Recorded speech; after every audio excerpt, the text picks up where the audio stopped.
श्रीमद्भागवतम अध्याय 7 श्लोक नंबर 23। श्री प्रह्लाद उवाच श्रवणं कीर्तनं विष्णु स्मरणं पादसेवनम् अर्चनं वन्दनं दास्यं साख्यम् आत्मनिवेदनम् इति पुंसार्पिता विष्णु भक्तीचे नवलक्षणम् क्रिया भगवत आद्यो तन्मय धीमय उत्तमम्। हरे कृष्ण। तर ह्या जो श्लोक आहे आतापर्यंत आपण नवविध भक्तीच्या शृंखलामध्ये जे प्रल्हाद महाराजांनं नवविध भक्तीचं वर्णन केलं, श्रवणं कीर्तन आणि शेवटी आत्मनिवेदन सांगितलं। त्याच्या पहिले सांख्य भक्ती आपलं साख्य भक्तीचं वर्णन केले। इथे अर्पिता पुंसा भक्तीचे 9 लक्षण। तर हे 9 लक्षण सांगितलेले आहे। तर सनातन गोस्वामी भक्तिरसामृत सिंधूमध्ये बाकीचे अंग परिपूर्ण असतात म्हणे, ते म्हणतात की सोपे, पण 2 अंग असे आहेत की ते खूप कठीण आहेत, म्हणजे साख्य भक्ती आणि आत्मनिवेदन भक्ती। मग साख्य भक्ती करायचं तर प्रत्यक्ष भगवंत पाहिजे, तर करू शकत नाही जीवात्मा। आणि सगळ्यात कठीण जर असेल भक्तीचं शेवटचं लक्षण म्हणजे आत्मनिवेदन। आत्मनिवेदन म्हणजे तिथं भक्तानं सर्व काही भगवंताला समर्पित करणे, मन वाचा आणि काया त्याच्याजवळ असलेलं सगळं समर्पित करणं। तर सनातन गोस्वामी म्हणतात असे खूप विरळे उदाहरणं आहेत, अतिशय विरले, म्हणजे बहुनाम जन्मवंते ज्ञानमाम प्रपदे वासुदेव सर्वमिती स महात्मा सुदुर्लभ। सुदुर्लभ म्हणजे काय की भक्ती प्राप्त करणं अतिशय दुर्लभ, म्हणजे भक्ती त्याला भेटणं खूप दुर्लभ। पण अशा भक्तीला दुर्लभ भेटलेल्या त्याच्यामध्ये सुदुर्लभ कोण आहे, तर श्रीधर स्वामी त्यांच्या टीकेमध्ये म्हणतात जी सुदुर्लभ भक्ती म्हणा की आपलं सगळं काही भगवंताला समर्पित करणं। एकतर लक्षात येते तुमच्या भक्ती भेटणं खूपच दुर्लभ आहे, त्याच्यात तो सुदुर्लभ भक्ती भेटली त्याला। पण त्या भक्तामध्ये एखादा दुर्लभ कोणता जीवात्मा आहे की जो भगवंताला सगळं समर्पित करतो, अर्पित करतो, आपलं काहीच ठेवत नाही, अतिशय दुर्लभ म्हटले आणि ते भेटतच नाहीत म्हटले। मग एवढं कठीण ह्या भक्तीचं वर्णन केलंय। म्हणून इथे पद्यावलीमध्ये सांगितलेलं आहे की इति पुंस अर्पिता विष्णू दिलेलं आहे की कृष्ण अर्पित देहस्य निर्म अहंकार कृतम मनस्य स्वरूपतम। ह्या श्लोकामध्ये सांगितलेलं आहे कृष्ण अर्पित देहस्य म्हणजे त्या समर्पित भावाचं काय लक्षण आहे, कृष्ण अर्पितस्य म्हणजे त्यानं सगळं अर्पित केलं पाहिजे। काय अर्पित केलं पाहिजे, देहस्य, त्याचा देह अर्पित केला पाहिजे। देह तरच देह आहेच का, नाही, निर्म अहंकार, निर्ममत्व पाहिजे त्याला, कशाचं ममत्व न पाहिजे, म्हणजे त्याची ममता मी आणि माझं ह्या सगळ्या भावनेतून तो मुक्त पाहिजे। आणि तिसरी गोष्ट सांगता अहंकृतम, तो अहंकारातून सगळं मुक्त झाला पाहिजे। आणि शेवटी एवढं तर झालं बाहेरून करता तुम्ही, पण मनस्य स्वरूपतम, त्याचं मन सुद्धा ह्या तिन्ही भावनेमध्ये एकच स्वरूप पाहिजे की माझं काही नाही आणि माझं काही नसणार पण आहे आणि मी कशाच्या गोष्टीच्या मागं लागणार नाही, कारण माझे स्वामी करता धरता कोणी जे कोणी असेल ते भगवंत आहेत। आता हे प्रवचन देणं सोपं आहे आणि ऐकणं सोपं आहे। देहस्य देणं, देहस्य किती आपण 1 घंटा देतो, त्याच्यात बी आता किती लोक आले, देहस्य येऊन बसायचं कठीण आहे। देहस्याच्या नंतर ते म्हणतात की निर्मत्व, प्रत्येकाला ममत्व आहे, शरीराच्या प्रती ममत्व आहे, पत्नीच्या प्रती, मुलांच्या प्रती, घराच्या प्रती, पैशाच्या प्रती, धन संपत्तीच्या प्रती सगळ्याचं ममत्व आहे। असं एवढं सहज सुटत नाही ममत्व। आणि ते म्हणतात अहंकार प्रत्येकाला आहे, तो अहंकार घेऊन चालतोय। जर तुम्हाला प्रभूजी माझ्याकडे अहंकार नाही, त्याला एखाद्याला बसता बसता टोमणं मारून देऊ द्या किंवा एखाद्याला जेवणात बसलं त्याला उठवा, अहंकार खूप दुखवतो। अहंकार सगळ्यात सूक्ष्म कार्य करतो की तो माणसाला नाही का प्रभावित करून टाकतो। म्हणून आचार्य सांगतात की इथे की देहासहित सगळं अर्पण करणं कठीण आहे, पण आचार्य इथपर्यंत याच्या वरीकडे सांगतात की त्या साधकाने ॲटलिस्ट मन देणं होत नाही, धन देणं होत नाही, तर देह देऊ शकतो। मग कसं देह देऊ शकतो? त्यामुळे आचार्य म्हणतात 3 गोष्टींना, की त्याने नाही का ज्या काही भगवत भक्तीच्या क्रिया आहेत त्या देहाने केल्या पाहिजे. आणि हळूहळू ते देहाने जो क्रिया करेल तेव्हा तो काय करेल, आपोआप त्याचं समर्पण वाढेल. म्हणून आचार्य म्हणतात की समर्पित जी भावना आहे ती कशाप्रमाणे आहे, त्या पशुप्रमाणे. बघा, आज पशु तुमच्याकडे असेल आणि तो उद्या विकून टाकूया, तो दुसरा मालक होऊन जातो. आता तो खाऊ घालेल का नाही, कुठे घेऊन जाता, कापायला घेऊन जाणार आहे का काशाला घेऊन जाणार काय माहीत नाही, पण तो त्या मालकाच्या प्रती काय करतो, त्याला मागं फॉलो करतो. तसंच एक आत्मनिवेदन झालेला भक्त किंवा एक समर्पित भक्त झालेला तो भगवंत स्वामी मानतो आणि भगवंताने माझ्या जीवनात काय करायचं ते करू द्या, मी काही चिपचिलीत होणार नाही. जसं जड भरत महाराज होते, म्हणजे त्यांना डाकून उचलून नेले तरी ते अवस्थेत होणं, कारण भगवंत स्वतः त्यांना विश्वास होता तेवढा. अमरीश महाराज सुदर्शन चक्र, कारण अमरीश महाराज हे आत्मनिवेदनचं होतं, काही त्यांना अजिबात चिंता नाही केली, जे काही करते भगवंत माझ्या बाबतीत चांगलं करते. पण आपण जे नवसाधक आहोत किंवा आपण जे संघर्ष करणारे साधक आहोत, आपल्या जीवनामध्ये थोडंसरी काही कमी जास्त झालं तर आपण विचलित होऊन जातो. शारीरिक असो, आर्थिक असो, पारिवारिक असो, सामाजिक असो, राजकीय असो, आपलं मन विचलित होतं, कारण आपली तेवढी श्रद्धा आणि तेवढी विश्वास भगवंतावर नसल्यामुळं ते होते, किंवा आपलं समर्पण नसल्यामुळे. म्हणून इथं आचार्य म्हणतात की स्वामीच्या मार्गानुसार चालणं याला समर्पित किंवा आत्मनिवेदन म्हटलं जाते. आणि भक्तीनं ठाकूर मानतात की अशा स्तरामध्ये 4 प्रकारचे स्तर मोडल्या जातात भगवद्गीतेनुसार. एक तर पहिला स्तर सांगतात भक्तीनं ठाकूर, ते म्हणतात की जे तमोगुणाचं भयाने नाही का भक्ती करतो, भयभीत अवस्थेमुळे भक्ती करतो. पण अशा जे तामसिक वृत्तीचे लोक आहेत यांच्यामध्ये जो भक्ती करत नाही ते नरकात जातात. म्हणजे कोणत्या नरकात जातात, त्यांच्या जीवनामध्ये मृत्यूचं भय, रोगाचं भय किंवा अन्य कारणाच्या भयामुळं तो विचलित राहतो, भयभीत अवस्था असते. पहिली स्टेप सांगतात. दुसरी स्टेप म्हणजे रजगुणाचं, फळाची अपेक्षा ना, काहीतरी मला भेटन देवाच्या प्रती, किंवा मी एवढा नवस करतो, एवढा प्रार्थना करतो, किंवा अपेक्षा किंवा इच्छापूर्ती ठेवून कार्य करतो, याला म्हणतात काय, बाकी देवदेवतांची उपासना करतात, याला म्हणतात रजगुणाची वर्षिप. तिसरं सत्वगुणाची, ड्युटी म्हणून करतो बाबा आपण देवानं भरपूर काही दिलेले आहे, त्या कर्तव्याच्या पोटी करतो. मनुष्यन काय आहे त्याच्यामध्ये, मला सगळं भेटलंय, आता काही गरज नाही, आणि भगवंता तुझ्या प्रती एक कृतज्ञता किंवा मला सुख शांती प्राप्त भेटावं त्यासाठी तो करतो. पण 5वी स्टेप सांगितली, 4थी स्टेप सांगितलेली आहे विशुद्ध सत्व, प्रेमपूर्वक करणं. म्हणजे भगवंता तुझ्याकडून मला काहीच नको, मी जे काही करेल ते तुमच्या प्रसन्नतेसाठी करेल, याला म्हणतात समर्पित भावना किंवा आत्मनिवेदन. बाकीच्या 3 स्टेप आहेत ना, त्या काहीतरी रजगुणावर, तमोगुणावर किंवा सत्वगुणावर आधारित असतात. पण 4थी स्टेप विशुद्ध सत्व, त्याच्यामध्ये म्हणतात केवळ भगवंताच्या प्रसन्नतेसाठी भगवंताला आवडणाऱ्या गोष्टी करणं, याला आत्मनिवेदन किंवा समर्पित भाव असं म्हटलं जाते. म्हणून इथे देहस्य करताना, आता तुम्ही म्हणा देहस्य कसं करणार, तर शास्त्रामध्ये 2 उदाहरणं आहेत. भगवंताच्या लीलेमध्ये पाहिलं गेले तर 12 रस आहेत. 12 रसापैकी 5 रस आहेत ना ते प्रमुख रस आहेत आणि 7 गौण रस आहेत. 7 गौण रसापैकी एक रस आहे तो म्हणजे वीर्य. वीर्यस म्हणजे भगवंताची युद्ध करणं. आता याच्यामध्ये हिरण्यकश्यपू किंवा दंतवक्र शिशुपाल याने देहस्य समर्पित केला भगवंताला, युद्ध केलं आणि भगवंताने मारलं. म्हणजे तिथं काय झालं, भगवंताला वीर्यरसाचा आस्वादन भेटला, भक्तांना त्या लीलेतून खूप शिक्षा भेटली.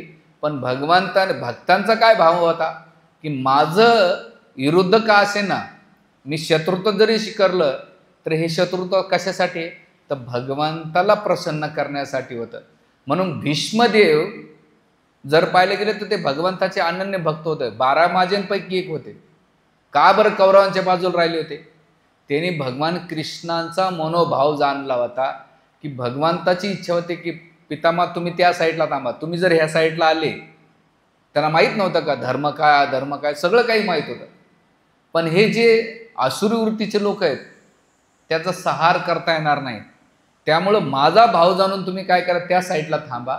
आणि त्या साईडला थांबून काय केलं, त्याने धर्माचं रक्षण केलं आणि भगवंताची इच्छा जाणली. इथे भीष्मदेवांचा भाव काय होता, समर्पित भाव होता. मग का बरं तुम्ही म्हणता कसं काय समर्पित भाव होता? बघा, विरुद्ध पार्टीत राहून त्यांच्या भक्तावर आक्रमण करून, भगवंतावर आक्रमण करून सुद्धा जेव्हा शरीर सोडायची वेळ आली, देह त्याग करायची वेळ आली, तर भगवंत काय केलं माहिती आहे?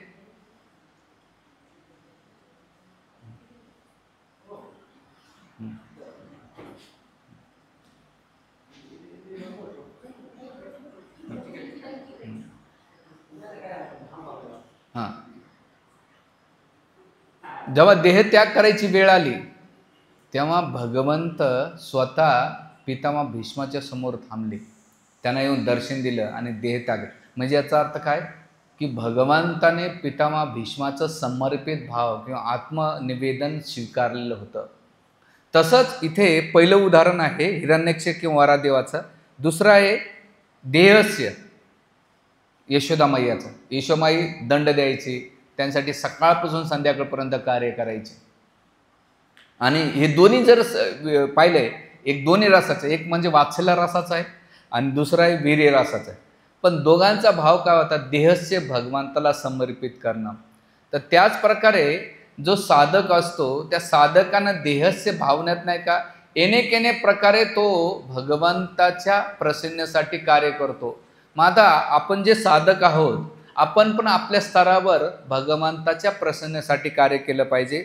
आणि याच्यामध्ये जेव्हा तुम्ही हे करता तर याला म्हणतात समर्पित भाव किंवा आत्मनिवेदन भाव. आणि तिसरं इथे दिलेलं आहे निर्ममत्व. निर्ममत्व म्हणजे रामायणामध्ये सकृत प्रपन्न दिलेले. प्रपन्नाच्या 2 स्टेज येतात. गीतेमध्ये जर दुसरा अध्याय जर तुम्ही अभ्यास केला तर दुसऱ्या अध्यायामध्ये काय म्हणतात? कार्पण्य दिवसो पहतासो पृचमितम धर्मसुमोडच येतात. इथे अर्जुन नाही का कंडिक्शन म्हणून भगवंताला शरणागत झालेला आहे. कसं? माझे प्रॉब्लेम्स आहे म्हणून भगवंत तुम्ही काय करा, मी तुम्हाला शरणागत येतो. पण इथं जे प्रपन्न दाखवलंय ते प्रॉब्लेममुळे प्रपन्न दाखवलेले. पण भगवंताला जे प्रपन्न, जी शरणागती, जे समर्पण पाहिजे होतं ते गीतेच्या 18व्या अध्यायामध्ये भगवंत म्हणतात सर्व धर्मान परित्यज्य मामेकम शरणं व्रज अहं त्वं सर्व पापेभ्यो मोक्षामि मा शुच. सर्व धर्माचा त्याग कर, मला शरण ये, मी तुला सर्व पापातून मुक्त करतो. तर भगवंताला अर्जुनाची शरणागती आवडली नाही, कारण की अर्जुनाची कशी शरणागती होती ती कशाच्या तरी कारणावर आधारित शरणागती होती, समर्पण होतं. म्हणजे तिथं प्रॉब्लेम सॉल्व्ह व्हावा हा अर्जुनाचा मूड होता. पण भगवंताला काय वाटत होतं? तू जगातले कोणतेही प्रॉब्लेम घेऊ नको, कशाची इच्छा आकांक्षा करू नको, काही ममत्व नको ठेवू, आणि मी जे सांगतो ते पालन कर. याला भगवंताच्या प्रति समर्पित भावनाची अपेक्षा आहे. म्हणून इथे जर पाहिलं गेलं ह्या दोन्ही एक अनुकूल आणि प्रतिकूल भावनात सांगितलेलं आचार्य म्हणतात. तसंच आपण भगवंताची जी समर्पण भावना आहे ती कशाच्या आधारावर, कंडिशन म्हणून आहे किंवा आपली काही शर्टी अटी आहेत म्हणून समर्पण आहे का भगवंताची इच्छानुसार आहे, ते कळण आचार्य म्हणतात या कॅटेगरीमध्ये आपण कुठं बसतो त्यानुसार आपलं समर्पण असणार आहे. अर्जुनाच्या स्टेजवर राहताना तर भगवंत म्हणते हां ठीक आहे बाबा तुझे हे, पण भगवंताची इच्छानुसार करताना तर ते भगवंताला ती आणि मग याचं उदाहरण काय? याचं सगळ्यात चांगलं उदाहरण आहे गोपींचं. गोपीने सामाजिक स्थिती, पारिवारिक स्थिती, शारीरिक स्थिती, कोणती स्थिती न बघता भगवंतानं जेव्हा बासुरी वाजवली आणि जशी वाजवली तसं त्या ज्या अवस्थेत होत्या ते सगळं सोडून त्या कुठं आल्या? भगवंताला मध्यरात्रीमध्ये वंशीवटाच्या खाली रासनृत्य करण्यासाठी आले होते. आणि भगवंताला ते समर्पण महत्त्वाचं आहे की तुमच्या बाह्य अवस्था तुम्ही कुठेही अटकू नका. आणि म्हणून इथे गेल्यानंतर आता तुम्ही म्हणता इस्कॉनमध्ये किंवा गौडीय संप्रदायामध्ये हे तत्वज्ञान आहे का? तर नाही. प्रत्येक आचार्य, प्रत्येक संप्रदायामध्ये हे तत्व दिलेले. जसं श्री संप्रदायामध्ये याला म्हणतात शरणागती किंवा प्रपन्नती. आज बी तुम्ही दक्षिण भारतात जाताना त्यांच्या मंदिरामध्ये तर ते दंडवत करतात, वस्त्र पण धारण करत नाहीत. त्यांचं वस्त्र कुठं राहतंय? कमरेच्या खाली. जसं आता मध्यंतरी आपले काही भक्त दत्तधामाला गेले होते इथं गंगापूर, तिथं प्रसाद घ्यायचा असेल, दर्शन घ्यायचं असेल तर कमरेच्या वरती वस्त्र नाही चालत. तर याला ही प्रपन्न भावना प्रेझेंट करतात. वल्लभाचार्यामध्ये किंकरम. किंकरम म्हणजे किम करत, माझं काहीच नाही, मी तुमचा दास आहे, सेवक आहे, तुम्हाला जसं नाचवायचं तसं तुम्ही नाचवा, वल्लभाचार्य म्हणतात. आणि म्हणून त्यांच्या संप्रदायामध्ये किंकर भाव दिलेला आहे, किंवा त्याच्यामध्ये राम किंकर, कृष्ण किंकर, गोविंद किंकर. आपल्याकडे दास म्हटलं जात आहे ना, तिथे किंकर म्हणजे दासाचाच एक प्रकार आहे. आणि वल्लभाचार्यामध्ये आणखीन एक भाव दिलेला आहे, याला म्हणतात तदीय भाव आणि मदीय भाव. जो शरणागत भक्त आहे त्याचं हे लक्षण आहे, कृष्ण माझे येतं आणि मी कृष्णाचा आहे. तदीय म्हणजे मी भगवंताचा आहे, आणि मदीय म्हणजे काय, भगवंत माझे येतात. हा वल्लभाचार्याचा एक पाठ आहे शरणागतीचा. त्याच्यानंतर चैतन्य महाप्रभू किंवा जे गौडीय संप्रदाय आहे ते म्हणतात की आम्ही तो तोमार, तुम्ही आमार, की आम्ही तुमचेत आणि तुम्ही आमचेत. हे चैतन्य महाप्रभूंना आधी चैतन्य चरितामृतमध्ये दिले. आणि मध्वाचार्य म्हणतात की दयालू भगवंता, नहाम करता हरी करता, मी काही करत नाही, कोण करताय, हरी करतात. म्हणजे मध्वाचार्य म्हणतात नहाम करता, मी काही करत नाही. बरं, जसं बालाजीचे एक पुस्तक आहे, शानबाप्रभूंनी मी वाचलं होतं, जे बालाजीचे मेन होते, त्याच्यामध्ये टॅगलाईन श्लोका काय होता, नहाम करता हरी करता. ते शेवटी पुस्तकाच्या एंडला लिहितात की माझ्याकडून जे काही कार्य करून घेतलं बालाजीच्या मंदिरामध्ये, तिरुपती बालाजी, व्यंकटेश बालाजी, त्यांच्या पुस्तकामध्ये ते सगळं मेन्शन करतात की ते म्हणतात नहाम करता, मी काहीच केलं नाही, कोण आहे, हरीनं माझ्याकडून सगळं काही करून घेतलेले. तर तसंच वल्लभाचार्य किंवा श्रीपाद रामाचार्य, मध्वाचार्य, आचार्य सांगतात की आपण काहीच करत नाही. आता याला प्रमाण काय, भगवंत काय म्हणतात, प्रकृती क्रियमानाने, काय प्रकृती क्रियमानाने, गुणे कर्माने सर्वशः. म्हणजे काय करतो, गुण काय करतो, करून घेतो, रजगुण तमोगुण सत्वगुण करून घेतो. प्रकृती क्रियमाने गुणे कर्माने सर्वशः, अहंकारी मूढ आत्मा. मूर्ख व्यक्ती काय म्हणतो, मीच करतो.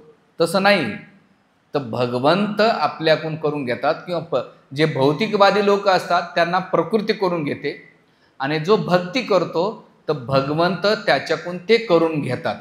हा फरक सांगितलेला आहे. पण भगवंत कितपर्यंत करून घेतात, त्याच्या समर्पण असेल, शरणागती असेल, आत्मनिवेदन असेल, जेवढा त्याचा स्तर आहे तेवढंच भगवंत त्याच्याशी आदान प्रदान करतात किंवा तेवढं करून घेतात. जसं अर्जुनाचं जे प्रपन्न होतं त्या प्रॉब्लेमवर होतं म्हणून भगवंतानं तेवढं दिलं. आणि जसं रुक्मिणीनं सगळं प्रपन्न दिलं म्हणून भगवंत स्वतः येऊन तिला हरण करून घेतलं होतं. मग आचार्य म्हणतात की इथं तुमचा दोन भाव असला पाहिजे. रुक्मिणीच्या भावामध्ये गेले तर भगवंत तुमचं हरण करून घेते, आणि अर्जुनाच्या भावात राहता तर तुमच्या जीवनाची डोर भगवंत, तुमच्या भक्तांची जीवनाची डोर नाही का, दोर आहे ना, ते भगवंत आपल्या हाती घेतात. तर हे आत्मनिवेदनाचं सांगितलेलं आहे. आणि जेव्हा हे करता तुम्ही, तर इथे हनुमानजी एक चांगलं उदाहरण आहे. ते रामायणामध्ये म्हणतात, जेव्हा मी ह्या नोट्स तयार करत होतो, श्लोक बऱ्याच ठिकाणी रामायण महाभारतामध्ये हायलाईट करून ठेवलं, आणि त्याच्यावर त्या श्लोकावर असं टायटल देऊन टाकतो, म्हणजे भविष्यामध्ये कुठं जर सापडायचं असेल तर. ते म्हणतात की आत्मनिवेदन किंवा समर्पण असलेल्या भक्ताचं आणखीन एक लक्षण आहे. जसं हनुमानजी ते म्हणतात नहाम जन्म नूनम महतो सौभाग्यम न वाक्यम बुद्धी नहा कृत्रिम तोषम हेतू. ते म्हणतात की हनुमानजी म्हणतात न जन्म, अरे माझा जन्म काय, माझा जन्म तर एक वानर परिवार झाला आहे, माझा जन्म कसा आहे, नूनम, काही उपयोग नाही माझ्या जन्माचा. काय महत्व न सौभाग्य, अरे माझं सौभाग्य काय आहे या भौतिक जगामध्ये, काहीच नाही. त्याच्यानंतर नहा वाक बुद्धी, मला ना वाणी आहे ना बुद्धी आहे. माझी बुद्धी पण नाही आणि वाक पण नाही आहे. नहा कृती तोषाम हेतू, की मी भगवंत तुम्हाला संतुष्ट सुद्धा करू शकत नाही तुम्हाला प्रसन्न करण्यासाठी. तो मग काय तैदैरी सृष्टी अपि नोनम, की अरे मी तर वस्त्र पण नाही, न वन काय सकम, मी वनात राहणारा व्यक्ती आहे. पण तिथे काय म्हणतात सखेम बता लक्ष्मण अग्रजा, अरे भगवंता तुमची किती दयाळू, किती कृपा आहे की माझ्यासारख्या व्यक्तीला तुम्ही काय करतात, सखा करून घेतात. तर भगवंत पुढच्या श्लोकामध्ये म्हणतात नाही अर्जुना, आपलं हनुमानजी, तुमच्याकडे ह्या सगळ्या क्वालिटी जरी तुम्ही नम्रतेनं म्हणतात, पण मी तुम्हाला काय करतो, तुमची जी समर्पण आहे, शरणागती पाहून आहे, जे सेवाभाव आहे, मला असं वाटतं की मीच तुमच्याप्रती काही कर्तव्य करू शकत नाही, असं भगवंत किष्किंधा आपल्या सुंदरकांडाच्या अध्यायामध्ये वर्णन करतात. आणि हे केल्यानंतर आता इथे शरणागती जी असते, समर्पण जे असतं ते एकतर्फी नसेल, वन वे प्रेम नाही चालत. प्रेम करायचं असेल तर वन वे नाही चालणार, त्याला काय करणार, टू वे लागणार आहे. आता आपल्या कॉलेजमध्ये वन वे एकतर्फा प्रेम असेल तर मोठा विध्वंस होतो. तर त्याला प्रेम कसं लागणार, दोन्ही बाजून लागतंय. तर त्याच प्रकारे भगवंताच्या प्रति प्रेम उत्पन्न करायचं तर आपलं तेवढं समर्पण दाखवलं तर भगवंतसुद्धा तेवढं तुमच्या प्रति प्रेम विकसित करते. म्हणून इथे आचार्य सांगतात की समर्पण आणि शरणागतीचं पहिलं लक्षण आहे नम्रता. नम्रता, जो नम्र राहील. का नम्र राहील? कारण माझ्याकडे काहीच नाही. जसं एखादा मोठा मालक असेल तर नौकर कसा असतो, नेहमी नम्र राहतो, कारण त्याचा स्वतःचा काहीच अधिकार, विचार, आचार काहीच नसते, स्वतःचे डिसिजन काहीच नसतात, कारण त्याने त्या मालकाला सगळं काही म्हटलं, मालक जसा सांगेल तसं तो ऐकतो. तर त्याच प्रकारे जे समर्पक साधक आहे भगवंताच्या प्रती, गुरु आणि भगवंत, गुरु गौरांग यांच्या प्रती समर्पित असेल तो नम्र राहतो. हे समर्पण भक्ताचं एक लक्षण आचार्य इथे वर्णन करतात. म्हणून हळूहळू आता इथे सगळ्यात महत्त्वाचं, आपण शरणागत किंवा समर्पण का होत नाही, आचार्य 3 कारण सांगतात. एक म्हणजे अहंकार आहे, ममत्व आहे, आणि दुसरं नम्रता नसल्यामुळे आपण शरणागत होऊ शकत नाही. आणि याचं आणखीन महत्त्वाचं कारण सांगतात की आपण आरामदायक जीवन, आपल्याला वाटतं की जर भगवंताला समर्पित झालं तर माझं जे कम्फर्ट लाईफ झोन आहे, आरामदायक जीवन आहे, मला त्याच्या बाहेर येऊन कार्य करावं लागेल, साधना करावं लागेल, ग्रंथ वाचावं लागेल, भगवंताने सांगितलेल्या तत्वानुसार जगावं लागेल. आणि मग तिथे आपल्या आरामदायी जीवनामध्ये बाधा होते, त्यावेळेस आपलं समर्पण नाही. याचा अर्थ काय, आपल्या इच्छा आकांक्षानुसार, आपल्या मुडानुसार आपण भक्ती करतोय, याला समर्पण म्हणत नाही.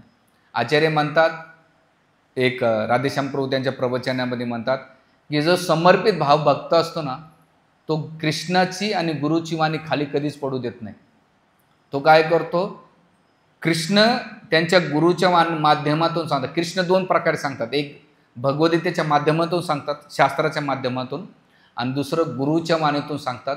आणि जो साधक गुरुची वाणी आणि कृष्णाची वाणी पडू देत नाही, जशाच तसं पालन करतो, याचा अर्थ तो साधक तो कृष्णाच्या प्रती आणि गुरुच्या प्रती समर्पित आहे, शरणागत आहे, आत्मनिवेदन आहे त्याचं. पण एखाद्या साधक गुरुच्या वाणीची किंमत देत नाही, ऐकून सोडून देतो, आणि ग्रंथाचं एवढं सिरियसली घेत नाही, याचा अर्थ त्याचं समर्पण किंवा शरणागती नाही, असं प्रभूजी त्यांच्या प्रवचनामध्ये मेन्शन करतात.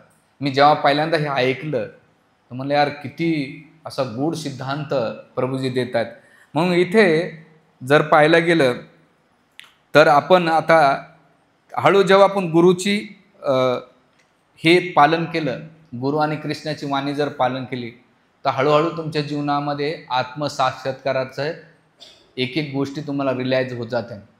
आणि मग तुम्ही शरीर स्तराच्या ज्या दिवशी तुम्ही गुरु आणि कृष्णाची वाणी ऐकता, समर्पित होता, तर तुमच्या जीवनातली जी आसक्ती आहे, ममत्व आहे, हळूहळू तुम्ही नाही का, तुम्ही ह्या जगाला नाही का कृष्णाच्या आणि गुरुच्या द्वारा नाही का पाहतात, आणि मग तुम्हाला या जगातलं काही ममत्व राहत नाही, हे त्याचं लक्षण सांगतात. आणि मग तुम्ही म्हणता आणखीन काय लक्षण आहे, तर प्रभूजी सांगतात की जो समर्पित भक्ताचं लक्षण आहे त्याचे काही लक्षण वर्णन करतात इथे. एक म्हणजे तो म्हणतो संपूर्ण शरणागती असे, स्वतःची इच्छाच्या ऐवजी भगवंताची इच्छा सर्व काही मानतो तो, हे त्याचं पहिलं लक्षण सांगतात. जशी तुझी इच्छा तूच जाणे, माझं काही नाही, ही भगवंताचं पहिलं लक्षण. दुसरं, अहंकार पूर्ण त्यानं चकनाचूर केलेला असतो, शरीर स्तरावर, मनास्तरावर, सगळ्या स्तरावर त्याचं हे दुसरं लक्षण आहे. तिसरं लक्षण आहे समर्पित भक्ताचं, सतत भगवंताचं चिंतन करत राहतो, म्हणजे कंटिन्यू सातत्यानं भगवंताचं चिंतन करतो. आणि मी आणि माझं किंवा माझ्यासाठी त्याचा भाव नसतो, हा समर्पण भक्ताचं लक्षण आहे. आणि तो नेहमी भगवंतात गुंतलेला असतो. चौथं म्हणजे नेहमी कृतज्ञता करतो भगवान, आणि कृतज्ञतामध्ये आनंद प्राप्त करतो. कृतज्ञता म्हणजे काय? भगवंता माझ्या जीवनात भरपूर काही चांगलं दिलेलं आहे. एवढ्या गोष्टी, मला जन्म दिला, चांगल्या परिवारामध्ये चांगलं शरीर दिलंय, चांगला प्रसाद दिला, चांगलं घर दिलंय, चांगले लोक दिले माझ्या बाबतीला. नेहमी ग्रॅटिट्यूड मूडमध्ये असतो तो, कधी कंप्लेंट नाही करत. ह्या जगामध्ये जर आता मंदिरामध्ये बरेच फॅमिली, रिच परिवारातले लोक येतात. एक फॅमिलीतले मोठी परिवार आहे, त्यांचा कमीत कमी 4.5 कोटीचा बंगला आहे, आणि ती नेहमी नेहमी लेडीज फर्स्टेड असते, वैतागली. नौकराशी धड कधी बोलत नाही, ड्रायव्हरशी कधी धड बोलत नाही, घरात याचे त्याची. ती एवढी वैतागलेली होती, ती प्रभूजीला भेटायला आली एकदा शिक्षाष्टकम प्रभूला, आणि आल्यानंतर ती सांगत होते प्रॉब्लेम्स, काउन्सिलिंगसाठी आली होती. प्रभूजीने एकच वाक्य सांगितलं, आज से काम करो माताजी, आप करो जो आपके घर में मेड सर्वंट आहे का, म्हणजे तुमच्याकडे मोलकरी नाही का? म्हणे हो. तिच्या मुलाला तो रोज शाळेत सोडायचं. हिला शॉक लागला की माझ्या नौकराच्या मुलाला मी का सोडू, मी सांगतो तेवढं कर म्हटलं. आता अहंकार मानत नव्हता, अजिबात फॉल्स इगो मानत नव्हता, पण प्रभूजीने सांगितलं म्हणून ऐकावं लागेल. तर रोज जाता जाता तिथं शाळेमध्ये तिच्या मोलकरीने, तिला बिला आनंदवल्लीमध्ये राहते तिची मोलकरीण. तिला शॉक लागलं की मालकीनं अचानक कसं काय बदल झाला. नाही म्हणली, मला तुझ्या मुलाला रोज सोडायला जायची, घेऊन यायची. म्हणली माझ्या मुलाला मी किती घेऊन नाही आले, पण सांगितलं. हळूहळू 2 महिन्यानंतर या लेडीचं हृदय परिवर्तन झालं. तिला असं वाटलं की मी काहीतरी कोणासाठी करते. आणि दुसरं त्या पाहिलं की त्या लेडीचा एक दुसरा मूड झाला, ईश्वरानं माझ्याकडे एवढं दिलंय तरी मी रडत राहते, यांच्याकडे काही नाही तरी आनंदी राहतात, यांच्याकडे काही नाही तरी आनंदी आहेत, आणि माझ्याकडे सगळं काही आहे तरी मी तक्रार मोडमध्ये राहते.